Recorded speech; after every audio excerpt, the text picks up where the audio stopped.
Hi everybody, I'm Alex. I'm here to talk to you about in-process analytical data management with DuckDB. So what if you could take the power of a cloud data warehouse and put it on your laptop, or in a cloud function, or anywhere your application is already running? That's the power of DuckDB. First, I'll say howdy. Howdy, I'm Alex. My background is industrial and systems engineering from Virginia Tech.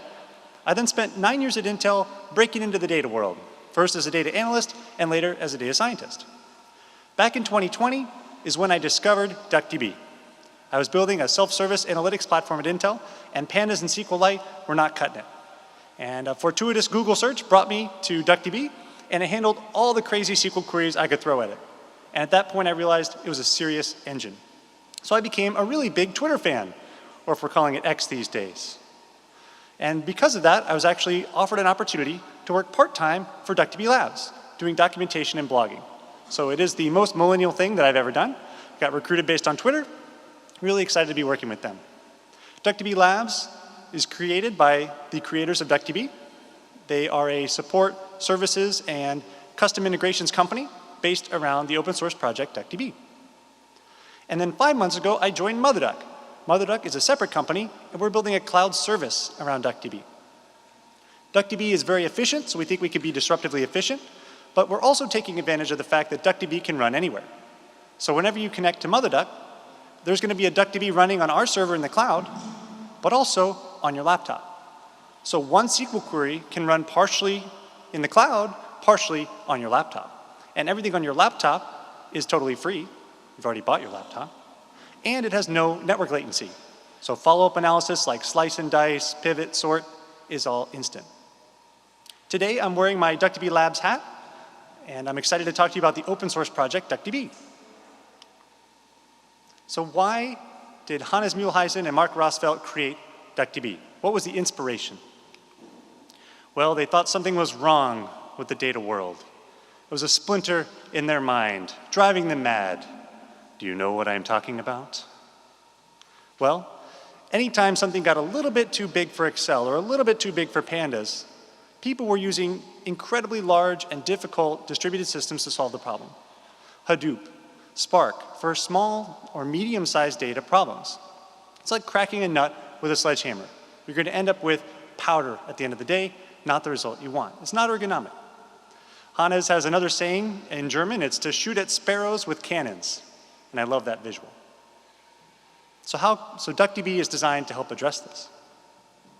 Another part of the DuckDB origin story was around Hannes and Mark reaching out to the data science community. And they said, hey, we're database folks, you're data science folks. What kind of databases do you guys use? And they got a lot of crickets. And the data science folks said, well, we don't use a lot of databases. We've invented these things called data frames, and they're really awesome for all these reasons. We really love them. And Hannes and Mark thought about it and said, okay, let's collaborate. So in a traditional data science workflow, where does the database fit? You've got a hypothesis, you want to pull your data. Well, maybe the database is there. Maybe it's a flat file on a shared drive. Maybe it's on an object store. Maybe there is no database there. Then you're going to explore the data. Well, are you going to load it into the database just to explore it? Well, maybe you'll just explore it in a data frame. And then when you model and visualize the data, that's almost certainly going to be in Python or R. So where is the database? DuckDB is the database that can fit everywhere in this workflow. So you can cycle through it as fast as you can. So what is DuckDB? DuckDB is an analytical relational SQL database. It runs in process and not in a separate server process or a separate physical server. It's the SQLite for analytics. That allows it to have a superpower of fast data transfer. It is MIT licensed, so as Hannes likes to say, it's free as in free beer, so go and build a company on it. We have clients in over 15 languages, and our most popular client is in Python, and we have 1.5 million downloads every month. It's written in C++ and was started back in 2018. But what do I want you to remember about DuckDB? First thing, it's fast. If it weren't fast, we wouldn't be here. Your time is important. You're crunching data. It's got to go fast. It's table stakes. Secondly, it's got to be easy. If it takes weeks to set up and configure properly, and there's an ongoing maintenance burden, that's expensive too. That takes up your time. DuckDB is one pip install away with 0 dependencies, or you can even download a command line tool. It's just 20 megabytes. But DuckDB is an in-process database, not an in-memory database. So it can handle much larger than just in-memory. Just like your Python process can read and write to disk, so can DuckDB. What this means is the problems you can tackle are no longer limited by your 16 gigs of RAM. It's limited by your 1 terabyte SSD. So it's 2 orders of magnitude larger problems that you can solve. And here's where I want you guys to get creative. DuckDB is not just designed for your laptop. It can fit anywhere. It fits in many, many languages, but it also can even compile the WebAssembly to run in your browser. So let's get creative and think about maybe you can fit in data science or data science workflows for sure, but also in data engineering pipelines, maybe as a part of a data platform. DuckDB really fits anywhere. So to dig into it a bit more, here are 2 ways to classify databases, 2 axes to split them on.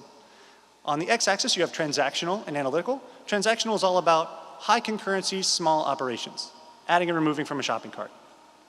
Analytical is about analyzing those trends. Which products are performing well? Where do I want to spend my marketing dollars? Another way to divide them are by in-process and client-server. And client-server is what you think of when you think of a database. It's running in a separate process. Typically, it's on a separate physical server somewhere.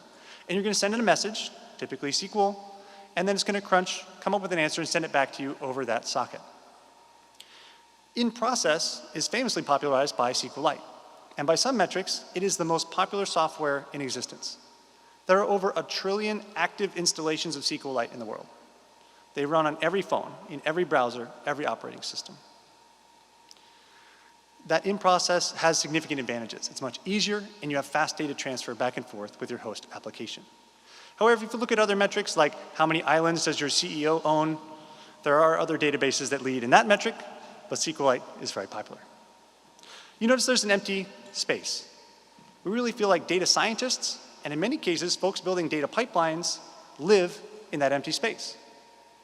You're already working in another application. You're working in Python, you're working in Java. But you need to do a little bit of SQL. You need to process a little bit of data.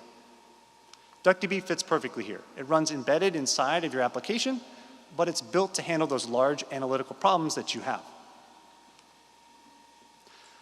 DuckDB is also designed to combine the best of both databases and data frames, really bring cutting-edge database research and also data frame ease of use. So we'll compare data frames, client-server databases, SQLite with DuckDB. So if you look at fast analytical queries, there are many different tools you can use for fast analytical queries. SQLite struggles a bit here. The fundamental architecture is designed for fast transactions. It's very good at fast transactions. But those design decisions mean it's not as fast for analytics. Ease of use is somewhat in the eye of the beholder. There are data frame fans, there are SQL fans. However, we can all agree that managing infrastructure is a lot harder than not managing infrastructure. And that's why client-server databases are weaker. Fast data transfer is a secret weapon of being in process. DuckDB can actually read a Pandas data frame faster than Pandas can, because it sits in the same memory space. All you need is a pointer to where your data lives. SQLite is also in process. However, you have to convert it into the SQLite format before you can do any processing. So it's not quite as fast. On the data science integration side, how many times has your machine learning library accepted a Postgres database as an input parameter? Never. How about a Pandas data frame? Maybe a NumPy array. All of them do, right? So it's really about fitting in with the ecosystem. How can we read and write and interoperate as best as possible to make your workflow seamless? The relational API, the data frame style API, has tremendous value. I'm a big SQL fan. I learned it before I learned Pandas, but I see many opportunities where Pandas is the easiest way to accomplish something. That API has great value. But so does SQL. What if one tool could do both? Not only could you choose when to use the best one, in one workflow, you can easily go back and forth, but also maybe some members of your team are more comfortable in one or the other. So it really supports more diverse teams. Query optimization is really the home turf of database research. Traditionally, data frames really struggled here. There's been some process lately. Polars is working on this. However, this is really something that the database folks have a couple decade head start on. Have you ever tried to persist a data frame? Well, you could persist it as a CSV file, You could pickle it if you never want to update your Python or your Pandas. Maybe you'll save it as Parquet. What about 1,000 Parquet files or a nested hierarchy of 1,000 Parquet files? It's very much a choose your own adventure. With a database, that comes built in, and it's optimized to speed up your queries seamlessly. Larger than RAM execution is also very important. Data frames also were historically weak here. Polars is making some progress. But how many folks have crashed their Python process with Pandas? Running out of memory. I sure have. Well, you're in the right place. So what's the catch, Alex? Why isn't every database in process? Well, DuckDB is fundamentally somewhat of a single-player experience. You can't have concurrent writers because it lives inside of that same process. And to keep things in memory, keep things fast, you're isolated to that process. You can do multiple processes for reading, but as soon as you start writing, we've got to lock it to that one process. But I do have an asterisk here for DuckDB. Check out Motherduck. We're investing a lot in this space. We want to make DuckDB a multiplayer experience. Part of what we love about DuckDB is that it is not just using the old SQL. SQL's been around for 50 years. We are both smoothing out the rough edges of SQL and even fixing some things that were wrong from the very beginning. And we're even pushing it and supercharging it into new directions. This is a long list. We will not cover them all, but maybe you'll find one in there that looks exciting. We could talk after the talk. Let's look at a couple.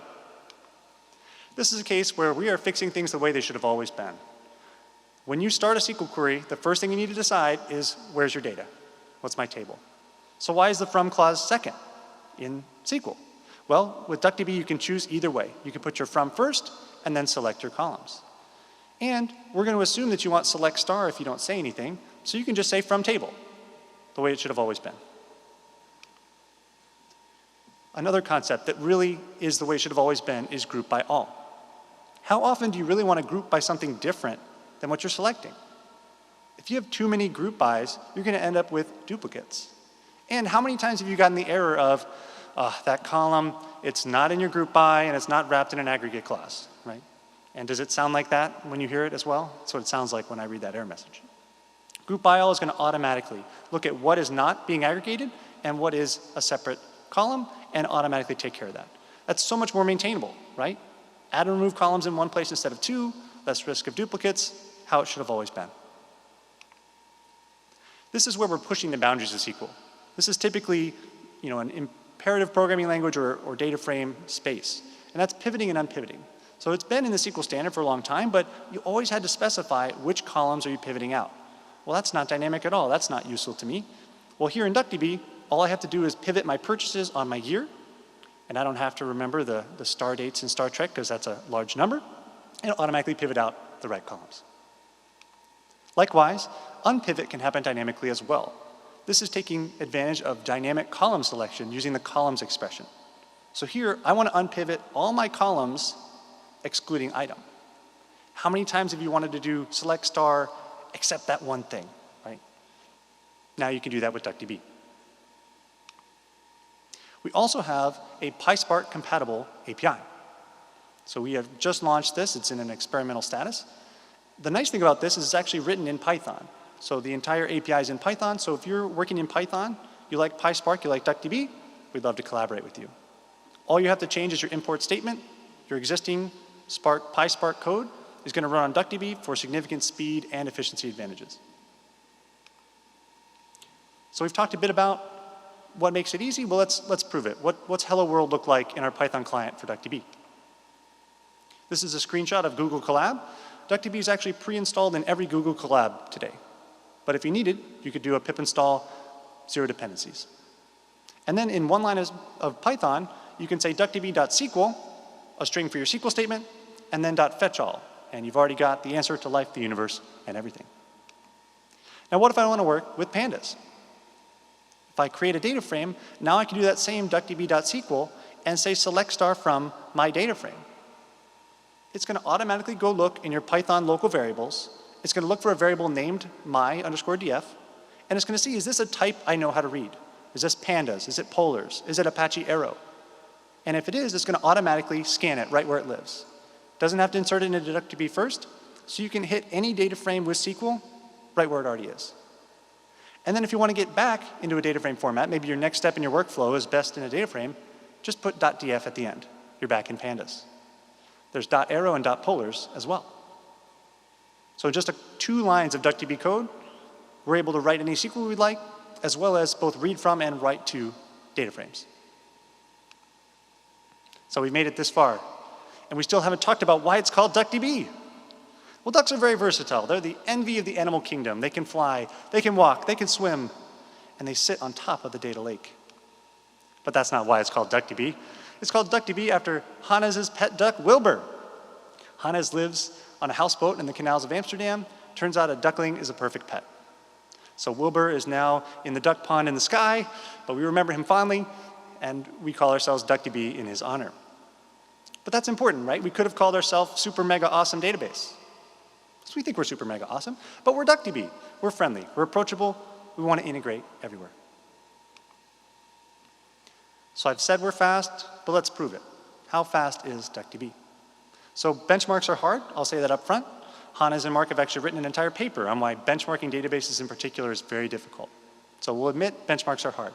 One nice thing is this benchmark was not created by DuckDB, it was developed previously by H2O.ai to benchmark a wide variety of data processing libraries. In this, we're analyzing 50 gigs of data, so it's 1 billion rows, and we're doing 5 queries on that 1 billion rows, and DuckDB can do it in 24 seconds, and it's the fastest across the board. It's an order of magnitude faster than Spark, and 30 times faster than Pandas. This is on a pretty beefy workstation here on AWS, so it's kind of workstation level performance. Now things really get interesting when you start to do more complex queries. Here DuckDB is 7 times faster than the nearest competitor, and many libraries can't even finish these queries. If we look at joins of 1 billion rows, in one of these 5 queries, it's actually joining 1 billion rows to 1 billion rows. Most libraries cannot handle this even on this very beefy machine. And up until 2 weeks ago or so, DuckDB was first in this benchmark. So fun with benchmarks, right? So credit to the in-memory datasets folks in Julia, but it's a little bit in the name, right? If you think you're going to need larger than memory, DuckDB can handle it. In-memory might not. So let's go a little bit smaller, make it a little bit of an easier problem so those libraries can finish, and let's see how DuckDB compares in a 5 gigabyte example for joins. And here, it leads the pack again. Again, over an order of magnitude faster than some of its competitors. So what's under the hood? What makes DuckDB so fast? The first thing to look at is the design, the storage. Is it row-based or column-based? So traditionally, databases stored your data on disk in order of your rows. We would store one whole row next to each other on disk. And that's really good if you want to pull out a row and update it and send it back. But it's very slow if you're trying to crunch a lot of data. DuckDB is column-based, so that way you can only pull certain columns that you want to work with. Also means you can really compress your data quite a lot. Dates tend to be very similar, back to back to back. And DuckDB has a lot of compression methods implemented. It's competitive with Parquet in terms of total size, but you can update each individual row, whereas with Parquet you have to rewrite the entire file. So DuckDB has some serious advantages there. Let's now look at the execution. Traditional systems were tuple at a time, and this is pull out a row, process it, send it back. This is great if you're in a memory-constrained environment. Say you're SQLite and you're running on an aircraft, because they do. I don't want my airplane to run out of memory. Now, data frames traditionally have been built column at a time, and this is much faster. It aligns much better with modern CPU architectures. However, this can lead to a lot of those out-of-memory issues we talked about. DuckDB uses a vectorized approach. This is typical in most modern OLAP databases, and it really is a Goldilocks. It's going to break your columns into chunks and process them one chunk at a time. So it's much more memory efficient, but it's also faster for your CPU. It takes better advantage of your CPU's memory hierarchy, your L1, your L2, your L3 caches, so it's actually even faster than just the memory savings alone. So let's take a deeper look here. DuckDB is going to automatically parallelize across all the cores of your machine. So we'll break your columns up by row group, somewhere around 100,000 rows, and we'll assign that to multiple threads. So we're all within the same process so we can share the memory, but we're using multiple threads to fully use your CPU. And then we're going to break things into individual vectors. These are just 2,048 rows, and that way they fit perfectly in your CPU's L1 cache. That is memory that is close as possible to your CPU, and it's 100 times faster than RAM. So as often as you can keep data in L1, you get a significant performance advantage. So we do something called pipelining, where we try and do operations on the same piece of data back to back. So it stays in that really fast memory right next to your CPU. So these vectors are sized to fit perfectly in L1, and we take advantage of your processor's SIMD vectorization, simultaneous instruction multiple data. So within one clock cycle, we can do the same operation on multiple pieces of data. So that vector size needs to be small enough to fit in L1, but large enough to fully utilize your vector registers. We use auto-vectorization in DuckDB, and that's part of what allows us to work on so many platforms. It also dramatically simplifies the code base. And for example, porting from macOS Intel to macOS ARM took 15 minutes. And we also saw that it'll automatically parallelize across these row groups. So there's no specifying a partition key, worrying if your partition key is too big or too small. It's going to use morsel-driven parallelism. So it's going to break it into very tiny pieces and take full advantage of your CPU cores. We also want to make sure that we can handle larger than memory execution. And now all of our operators support this. Joins, aggregations, sorts, and window functions.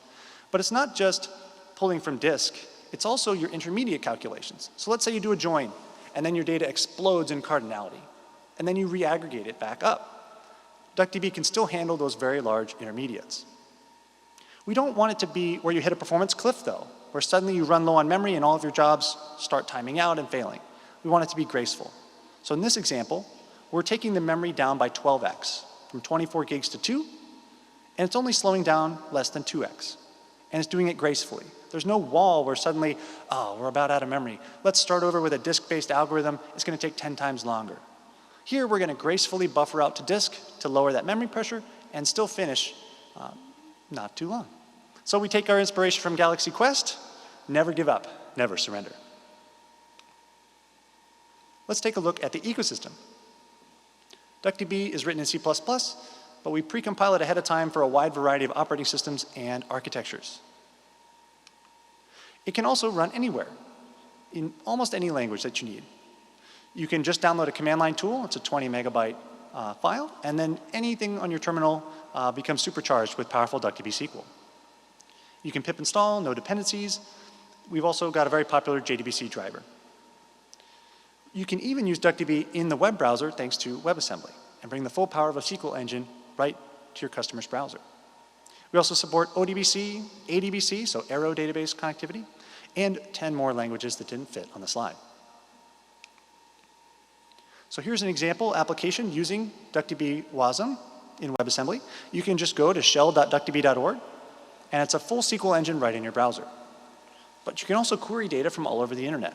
So I can pull data from every file on GitHub, Amazon S3, Google Cloud Storage, Microsoft Azure, and join it all up right in my browser. I can even upload local files. So go check it out. Speaking of reading files from everywhere, this is key for data science workflows, for data engineering workflows, any kind of pipeline. DuckDB can natively read CSV and JSON, automatically parse it into multiple columns. We also have a Parquet reader and writer. So if you need to add Parquet reading and writing to your application, this is an amazing way to do it. We have recently added read support for Iceberg as well. We also speak, read and write Apache Arrow, Pandas, Polars, and NumPy. And we do also integrate well with dplyr. But we're also a database. So we speak and actually can read and write to MySQL databases, Postgres databases, and SQLite databases. And we can read files from all over the internet, as well as S3, Google Cloud Storage, and Azure. And we can read nested hierarchies of files on those places. So you could have one query that pulls from 1,000 Parquet files, joins up with some Postgres data, combines it with a local CSV, and gets your final answer. Very powerful Swiss Army knife tool. Python is our most popular client, so we have a lot of deep integrations with that community.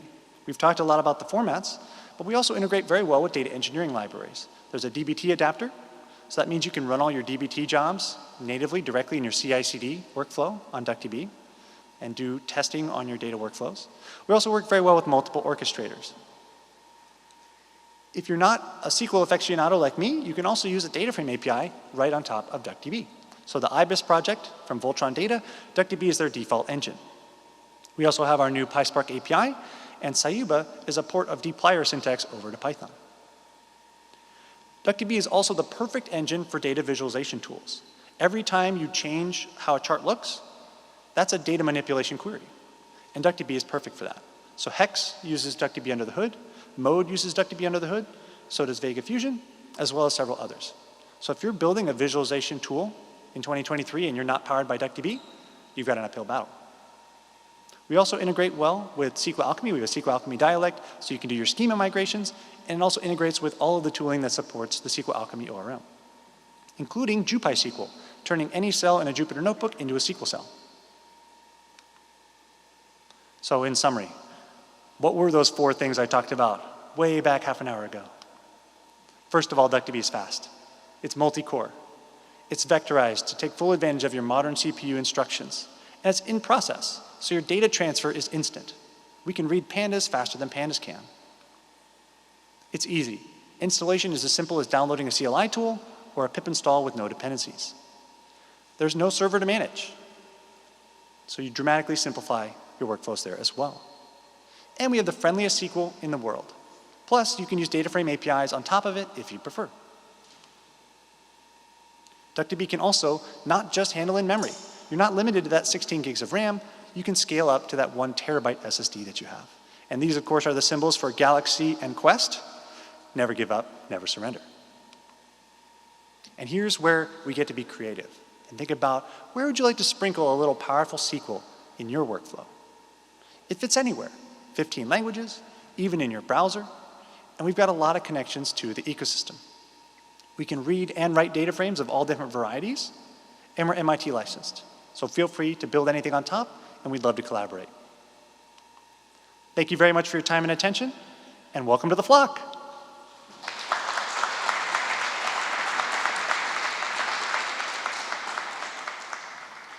And if you'd like on your way out, there are DuckDB stickers, lanyards, and bottle openers. Thanks so much for joining.